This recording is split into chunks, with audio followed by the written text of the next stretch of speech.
បាទសូមគោរពជម្រាបសួរពុកម៉ែបងប្អូនជាទីគោរពហើយនិងជាទីរាប់អានបងប្អូនគ្នាបាទថ្ងៃហ្នឹងអត់មានអីមកនិយាយទេបងប្អូនអើយបាទយើងមកនិយាយពីការប្រកួតដែលកន្លងទៅបងប្អូនគ្នាដោយសារតែការពីប្រកួតហ្នឹងគឺថ្ងៃអាទិត្យអញ្ចឹងចប់ការប្រកួតមកថ្ងៃច័ន្ទអញ្ចឹងខ្ញុំរវល់ធ្វើការមានពេលបានចេញវីដេអូនិយាយតាក់ទងពីកីឡាគុនខ្មែរទេបងប្អូនអើយបាទហើយចង់និយាយដែរបាទតែធ្វើម៉េចឲ្យយើងអត់មានពេលទៅនេះបងប្អូនគ្នាបាទបើយើងនិយាយពីការប្រកួតកម្មវិធី The Battle of Three Kingdom ត្រូវបានបញ្ចប់ហើយបងប្អូនគ្នាដោយជ័យជំនះដែលខ្លាចជាម្ចាស់ឡាននោះគឺលោកគ្រូសេនមន្ទេនបាទគឺសិស្សគាត់ឈ្នះទាំង4បងប្អូនគ្នាគាត់មានពិន្ទុលើសគេបន្ទាប់មកគ្រូពេជ្រសផាន់បាន2ពិន្ទុហើយលោកគ្រូធនសុភាគឺអត់មានពិន្ទុទេបងប្អូនគ្នាបាទអញ្ចឹងសម្រាប់ការប្រកួតនេះវាក៏ក្រើកហួសពីក៏ក្រើកបាទគ្រូដែលក៏ក្រើកជាងគេគឺគ្រូពេជ្រសម្បត្តិជាមួយនឹងធនមិញហុងបាទអូបងប្អូនអើយនិយាយរួមទៅកីឡាទាំងពីរនេះបើសិនជាមិនមែនជាលក្ខណៈការប្រកួតដណ្ដើមខ្សែក្រវ៉ាត់ក៏ដូចជាដណ្ដើមឡានទេគឺខ្ញុំគិតថាគូនេះអាចនឹងស្មើគ្នាបងប្អូនគ្នាបាទតែបើយើងមើលតាមសមត្ថភាពហើយនឹងការប្រកួតវាយចេញចូលគឺឃើញថាសម្បត្តិរៀងលឿនជាងបាទលឿនជាងគាត់ថាសម្បត្តិគាត់មានតែកណ្ដាប់ដៃតែចំណែកមិញហុងយើងមើលឃើញការប្រកួតជាក់ស្ដែងឃើញថាគាត់រៀងយឺតជាងតិចមែនតែគាត់មានមកកាផ្លេបាទមានបួងចាក់ចកងនិយាយទៅកែងនឹងកណ្ដាប់ដៃមិញហុងចេញច្បាស់ដែរហើយតសើមិញហុងមែនតើបងប្អូនអើយបាទដែលគាត់អាចទប់ពេញសម្បត្តិបាន5ទឹកអូយគឺបាទសឹងថាមិនមែនយើងអាចមិនអូសឹងថាយើងមិនអាចនិយាយបានថាធនមិញហុងអ្នកទប់ទេណាក្នុងការទៅជាសម្បត្តិទប់មិញហុងវិញបាទគឺកីឡាករល្អដូចគ្នាហើយទប់ខ្លាំងទៅខ្លាំងមកបាទនិយាយទៅមានមកអញ្ចឹងកីឡាករនេះគឺទប់គ្នាទៅវិញទៅមកបាទមិនមែនទប់ទៅមកខាងឯងបើយើងនិយាយថាមិញហុងទប់សម្បត្តិបាន5ទឹកអញ្ចឹងមានន័យថាមិញហុងគាត់លក្ខណៈថាអត់បានតបតពេញសម្បត្តិវិញអាចទាំងថាអាវុធរបស់គាត់ចេញមិនទាន់ពេញសម្បត្តិតែនេះមិនមែនទេបងប្អូនអើយបាទគឺមានទៅមានមក5ទឹកពេញបាទគាត់ថាមកទឹកដំបូងមិញហុងគាត់រៀងថយបន្ទាប់មកទឹកទី2គឺមិនថយខ្លាំងពេកទេបាទមានថយមានវាយចេញចូលទៅវិញទៅមកបាទហើយចូលទឹក3ទឹក4ទឹក5នេះគឺឈរដូចជាមួយពេជ្រសម្បត្តិ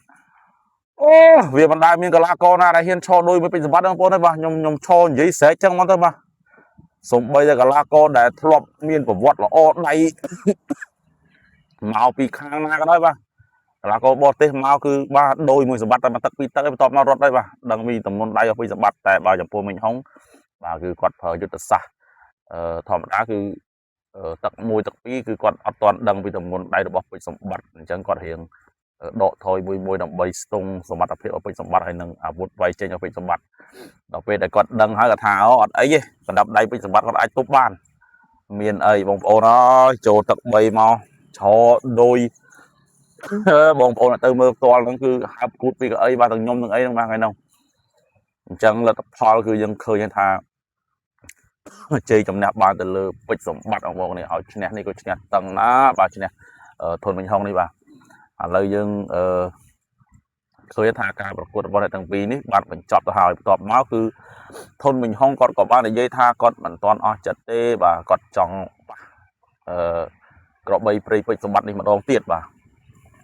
ហើយចំណែកពេជ្រសម្បត្តិគាត់និយាយថាអត់អីទេឲ្យតែប្អូនចង់ប៉ះបងបាទឲ្យតែមានកម្មវិធីក៏ដូចអ្នករៀបចំណាចាប់ឲ្យគឺវាយផ្លឹកបាទអញ្ចឹងយើងចាំដល់ឆ្ងាញ់ភ្នែកទៅបាទហើយគូនេះបើប៉ះគ្នាម្ដងទៀតនេះខ្ញុំគិតថាអូឡូគូនេះប៉ះគ្នាម្ដងទៀតបងប្អូនខ្ញុំគិតថាសម្បត្តិអាចនឹងយ៉ាប់ជាងលើកទី1បាទដោយសារតែមិញហុងគឺគាត់មានបទពិសោធន៍ប៉ះជាមួយនឹងពេជ្រសម្បត្តិម្ដងអញ្ចឹងគាត់ដឹងទម្ងន់ដៃពេជ្រសម្បត្តិហើយបាទគាត់ដឹងអញ្ចឹងហៅថាកីឡាដែលធ្លាប់ប៉ះគ្នាម្ដងគឺដឹងពីបច្ចេកទេសហើយនិងបទពិសោធន៍របស់រវាងគ្នាទៅវិញទៅមកបងប្អូនអញ្ចឹងការប៉ះជាលើកទី2នេះបងប្អូនគូនេះគឺនៅតែ50-50បាទគឺអត់អាចថ្លឹងថ្លែងបានទេបាទព្រោះអីកង់ចេញមករៀមបាទបងប្អូនគ្នាបន្ទាប់ពីអ្នកទាំងពីរប៉ះគ្នាហើយមួយថ្ងៃនេះបាទគឺខ្ញុំបានឃើញបងគ្រីពីលុតបាទដែលជាវិធីកក៏ដូចជាអ្នកចាប់គូននៅសង្វៀនហងមាសបាទសង្វៀន Extreme Cambodia បាទគាត់បានបង្ហោះថាគាត់បានបង្ហោះនៅក្នុង Facebook គាត់បងប្អូនគ្នាគាត់បានបង្ហោះថាអ្នកទាំងពីរនេះអាចនឹងត្រៀមជួបគ្នាទៀតបាទអញ្ចឹងបាទដឹងឲ្យឆ្ងាញ់ភ្នែកទៅបងប្អូនគ្នាបាទគាត់ថាបើសិនជាអាចទុកពេលឲ្យប្រហែលជា 4-5 ខែទៀតក៏ល្អដែរដើម្បីឲ្យកីឡាទាំងពីរហ្នឹងវឹកហាត់ឲ្យបានពេញលេញពេលឡើងមកដល់ក្តៅមកបងប្អូនគ្នាបាទឥឡូវយើង chụp giấy cú bây giờ bắt ông nên là dừng giấy bật to từ một tiết cú bây tí tiếp hỏi nâng giả xin ông bọc nè dừng đăng lại thả nè tầng pi ní nhom ban này dây được nông video một này bọc nè tiếng cú bây giờ bắt tiếng cú giả xin cứ nhom ban giấy ta với đây nhom giấy cứ trời ông bọc nè trời từ tại cây sập rồi bà chỗ là giấy cứ dương và hai mươi tới bà rồi viên cam vị thi đầm ba thò xì hướng đâm cứ nhom tê kho tay mà cu đấy bọn này cứ nhom tê kho cu thôn anh lên nhưng mà bị bực sệt cả năng cứ nhom kết thả thôn anh lên như vậy chứ nè tại là phó cứ bị bực sệt đấy chứ nè cứ nhom tê kho tay mà cu đây bà kẹo bên nó cứ nhom tê trời bà ông bọn này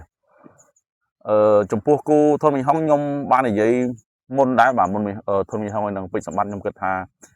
cu thôn mình không mỗi bị sập bắt bà sân chỉ tập muôi tập pí thôn mình không vay tam បច្ចេកទេសចេញចូលមួយខ្ញុំក៏ថាអាចនឹងមានភាគរយឈ្នះវិបត្តិតែជាលទ្ធផលគឺអត់ឈ្នះទេបងប្អូនគ្នាគឺចាញ់តែនៅក្នុងការប្រកួតរបស់អ្នកទាំងពីរនេះគឺខ្ញុំបានជ្រើសរើសយកវិសម្បត្តិបាទអញ្ចឹងត្រឹមត្រូវគ្រាន់តែអ្វីដែលខ្ញុំលើកឡើងនេះគឺខ្ញុំចង់ឲ្យធនមីហុងឈ្នះវិសម្បត្តិបាទហើយបន្តមកទៀតគឺគូយ៉ាស៊ីនប៉ះជាមួយនឹងប៉េទីទេពគឺខ្ញុំបានជ្រើសរើសយកយ៉ាស៊ីនបងប្អូនគ្នាហើយនៅពេលដែលខ្ញុំជ្រើសរើសយកយ៉ាស៊ីនហ្នឹងខ្ញុំមិនសង្ឃឹមខ្ពស់ទេខ្ញុំសង្ឃឹមថាយ៉ាស៊ីនគឺគាត់កីឡាករល្អ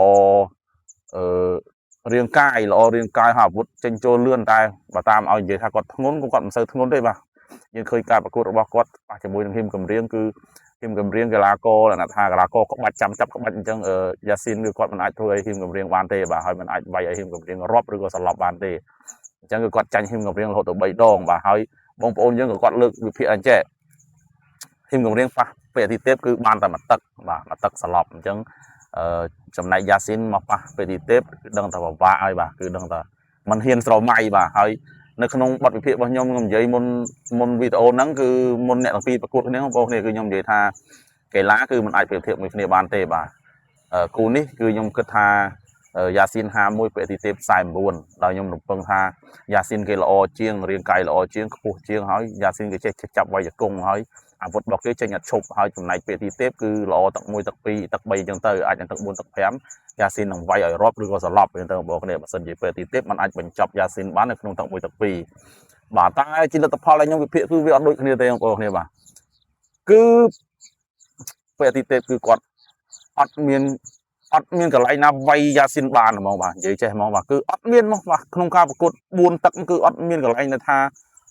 យ៉ាស៊ីននេះពេជ្រអាទិទេពនេះអត់មានកន្លែងដែលត្រូវវាយយ៉ាស៊ីនបានហ្មងបាទគឺ0ហ្មងបាទនិយាយចេះហ្មងទៅបាទ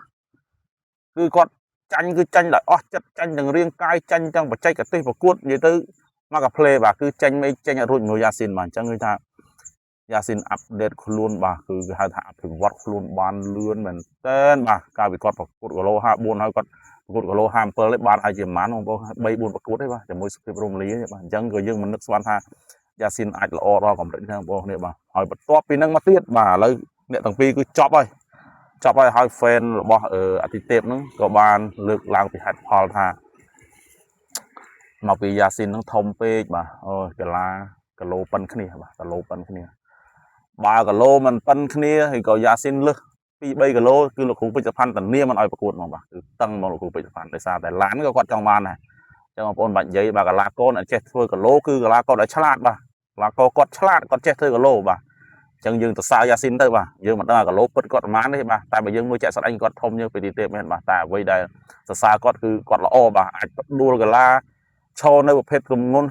57វាយគេឡើងរៀបអស់ហើយបាទគឺចាញ់តាហាន2មួយទេពេលទីទេពនេះបាទស៊ីគេឡើងរៀបអស់ហើយមកខ្ចប់របស់យ៉ាស៊ីននេះអាចបញ្ឈប់ពេលទីទេពបាននៅក្នុងទឹក4ទឹកដើមទឹក5មកគ្នាដោយលោកគ្រូពេជ្រផាន់លក្ខណៈថាបានឈប់ឲ្យប្រកួតហើយដោយសារយើងដឹងថាចាញ់ដាច់ឯប្រកួតអីទៀតប្រកួតមកខូចកីឡាករខូចសិស្សហ្នឹងបាទចូលទឹក5 0 0ហ្នឹងយ៉ាស៊ីនវាយស្លាប់បណ្ដោយបាទនិយាយខ្ញុំមិននិយាយអាប់កីឡាករបាទសិតតែកីឡាករឆ្លាញ់ដូចគ្នាទេតែជាក់ស្ដែងវាអាចនឹងអញ្ចឹងបាទហើយចំពោះអ្នកទាំងពីរនេះបានប្រកួតចប់ទៅហើយនេះបងប្អូនគ្នាក៏មានលេចលឺមកដំណឹងមកថាយ៉ាស៊ីននេះអាចនឹងប៉ះជាមួយនឹងហាន់2បាទដោយយកអ្នកឈ្នះប៉ះមួយអ្នកឈ្នះម្ដងមើលវាយ៉ាងម៉េចបាទហាន់2ក៏ឈ្នះពេលទីទេព2ដងតែឈ្នះដែរត្រឡប់ទេលើកទី1ឈ្នះរាប់ហើយលើកទី2អត់រាប់ទេតែពេលទីទេពហ្នឹងឡើងវល់បាទដូចកតុអញ្ចឹងហ ហើយចំពោះយ៉ាស៊ីនគឺគាត់បញ្ចប់ពេលទីទេពបាននៅក្នុងទឹកទី4បាទចុងទឹក4និយាយទៅចាប់ទឹកទី4ហើយគាត់ថាទឹក5អត់បានប្រកួតបាទអញ្ចឹងយើងថាបញ្ចប់នៅក្នុងទឹកទី5ទៅចុះបាទអញ្ចឹងអ្នកទាំងពីរត្រូវប៉ះគ្នាយ៉ាស៊ីននិងហាន់ពីនេះបាទគឺបងប្អូនយើងចង់ឲ្យប៉ះគ្នាដោយសារអ្នកទាំងពីរសិទ្ធិជាអ្នកឈ្នះអាទិទេពដូចគ្នាបាទអញ្ចឹងបើសិនជាអ្នកទាំងពីរនេះប៉ះគ្នាក៏ដឹងថាដាក់នឹងបងប្អូនគ្នាហើយម្នាក់នេះអ្នកទាំងពីរនេះប៉ះគ្នា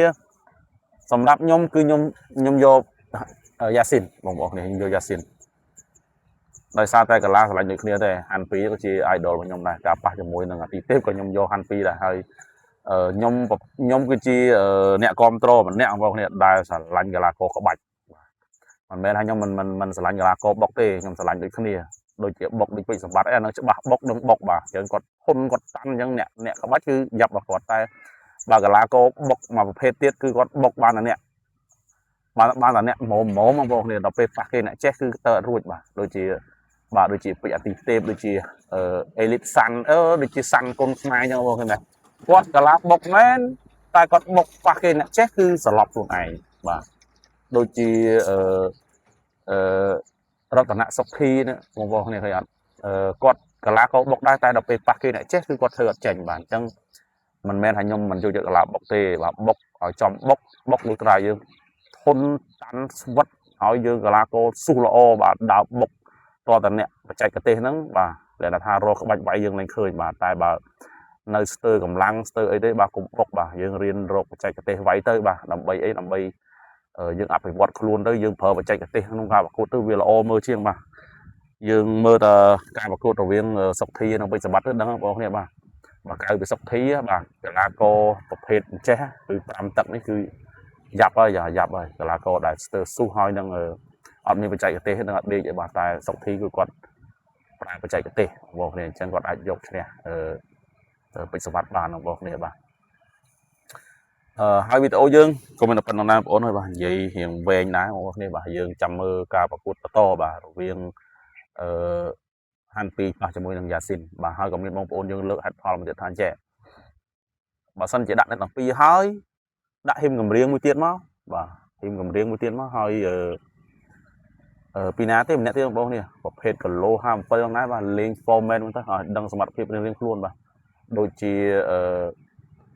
យ៉ាស៊ីនប៉ះជាមួយនឹងហាន់ពីហើយហ៊ីមកំរៀងប៉ះជាមួយនឹងអាទិទេពនិយាយទៅអ្នកទាំងពីរនេះមិនប្រកាសថាណាប៉ះណាទេបាទដាក់4នេះឡើងមកបាទ format នេះឡើងមកដើម្បីដកស្រង់យកបច្ចេកទេសហើយនឹងយកអ្នក57ថាណាល្អជាងណាហើយការប្រកួតរវាងពេលទេប៉ះជាមួយនឹងហ៊ីមកំរៀងបងប្អូនគ្នាកាលនោះខ្ញុំគិតថាហ៊ីមកំរៀងទៅឡើងគីឡូថ្មីហើយ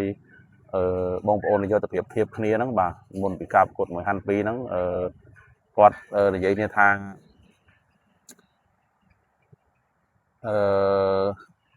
ហ៊ីមកំរៀងនេះសន្លប់ទឹកមួយហើយយ៉ាស៊ីននេះមិនដែរឈ្នះហ៊ីមកំរៀងអញ្ចឹងយ៉ាស៊ីននេះគឺដឹងថាចប់សពគ្រប់របស់ពេលទីទេពហើយបាទនេះមុនការប្រកួតដែលគាត់និយាយ